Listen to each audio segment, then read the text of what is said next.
తెలంగాణ శబ్దం సత్యం కోసం యుద్ధం. నమస్తే, వెల్కమ్ టు తెలంగాణ శబ్దం. నేను మీ కర్ణాటక.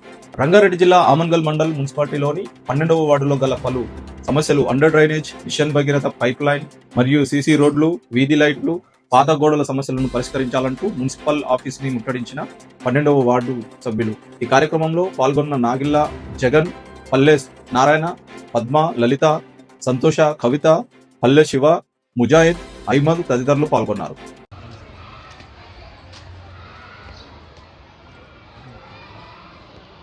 మున్సిపాలిటీలో 12వ వార్డు శాంతినగర్ చెందినటువంటి రోడ్డుని మే కాలనీ వాసులు అందరం కలిసి రోడ్డు నిర్మాణం చేసుకుంటే మున్సిపల్ కమిషనర్గా ఆపడం జరిగింది. గత 5 సంవత్సరాలుగా మున్సిపల్ చుట్టూ ఎప్పుడు పడితే అప్పుడు తిరిగి మా రోడ్లు ఏమైనాయి, మా ఏమంటే వస్తాయి కాంట్రాక్ట్లు ఉన్నాయి, ఆ కాంట్రాక్ట్లు ఉన్నాయి, ఈ కాంట్రాక్ట్లు అని పబ్బం గడిపి పదవి దిగినటువంటి నాయకులు, గత పాలకులు చేసినటువంటి మోసం శాంతినగర్కి 14 వార్డులు కలకల మెరిసిపోయి మున్సిపాలిటీలా ఉంటే మాది మురికిపాలిటీలా ఉంది. ఈ శాంతినగర్ కాలనీ వాసులను ఎప్పుడు చూసినా ఓటు బ్యాంకులను వాడుకొని ఈ యొక్క మున్సిపాల్లో గెలిచినటువంటి గత పాలకులు కానీ ఇప్పుడు వచ్చే పాలకులు కానీ ఫస్ట్ శాంతినగర్ని విజిట్ చేయండి.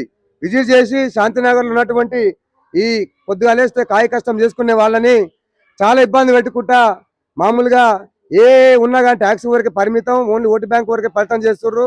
అలాగే ఇప్పుడు ఉన్నటువంటి కమిషనర్ గారికి ఇప్పుడే వినతిపత్రం ఇవ్వడం జరిగింది. నెక్స్ట్ ఆయన వచ్చి విజిట్ చేసి మా యొక్క కాలనీ సమస్యలు తీర్చడం జరుగుతుందన్నారు. ఈ 3 రోజులలో మాకు నిన్న స్టార్ట్ చేసినటువంటి రోడ్ని 3 రోజులలో స్టార్ట్ చేయకపోతే మేము ఇక్కడే మున్సిపల్ ముందు ధర్నాకు దిగుతామని ఈ సందర్భంగా తెలియజేస్తున్నాము. శాంతినగర్ కాలనీ అండి, మాది 12వ వార్డు. గత సంవత్సరం ఉన్న కౌన్సిలర్ చెప్పినున్నాం మా ప్రాబ్లమ్స్. సార్ డ్రైనేజీ ప్రాబ్లమ్స్ తోటి ఇబ్బంది అవుతుంది, రోడ్స్ లేవు, పిల్లలకు ఫీవర్స్ వస్తున్నాయి, నల్లాలు లేవు, ఏంది మాకు అని. కరెంటు సంబంధించింది కూడా అక్కడ ట్రావెల్స్ వెళ్తా ఉంటే వైర్లు తెగి పడిపోవడము, వచ్చేటోళ్ళ మీద పడిపోవడము అట్లా కూడా అవుతున్నవి. చెప్పినాం కూడా, చెప్తే కూడా తను శ్రద్ధ తీసుకోలేదు, పట్టించుకోలేదు. కౌన్సిలర్కు 2-3 సార్లు చెప్పినా కూడా పట్టించుకున్నప్పుడు పైన మేమేమో చెప్తాము అన్నట్టు మేమే తలా ఇన్ని పైసలు జమ చేసుకొని కాలనీ వాసులు అందరం జమ చేసుకొని రోడ్ వేయించుకున్నాము, డ్రైనేజ్ తీసుకున్నాము. వీళ్ళ మీద నమ్మకం కోల్పోయినాం కాబట్టి మేమే తీసుకున్నాము. మాకు జగన్ తెలుసు కాబట్టి జగన్ మేము ఇన్ని కలెక్ట్ చేసుకున్నాం అయ్యా అంటే, సరే నేను కూడా కొద్దిగా నా వంతు సాయం చేస్తా అన్నట్టు జగన్ కూడా తనకు తెలిసిన వాళ్ళతో కొన్ని సాయం చేయించుకుంటూ నిన్న కొంచెం పర్మిషన్ తోటి మేము కొబ్బరికాయ ఇట్లా కొట్టి పర్మిషన్ స్టార్ట్ చేసినాము. కొంచెం అరుగులు ఎక్కడానికి అవి ఇవన్నీ తీసేసుకున్న తర్వాత కమిషనర్ వాళ్ళు ఇక్కడ మున్సిపాలిటీకి సంబంధించిన వాళ్ళు వచ్చి లేదు శాంక్షన్ అయ్యింది అని అన్నారు. పని మొత్తం ఆఫ్ చేసినారు. సరే సార్ పని శాంక్షన్ అయింది అంటున్నారు. శాంక్షన్ అయింది అన్నప్పుడు ఎమ్మటే ఇమ్మీడియట్ కట్టేయండి. ఎందుకంటే ఇంట్లోకి వెళ్ళడానికి మెట్లు అవన్నీ కూలగొట్టుకున్నాం కదా సార్. మేము ఎలా వెళ్తాము? చిన్న పిల్లలు ఉన్నారు, ముసలాళ్ళు ఉన్నారు, ఎక్కి దిగడానికి కూడా ప్రాబ్లం అవుతుంది. 4 రోజులు పట్టిద్ది, 5 రోజులు పట్టిద్ది అంటే అది బాగుంటది కదా సార్. సరే శాంక్షన్ అయింది అంటున్నారు, అట్లనే మాకు చేయండి సార్.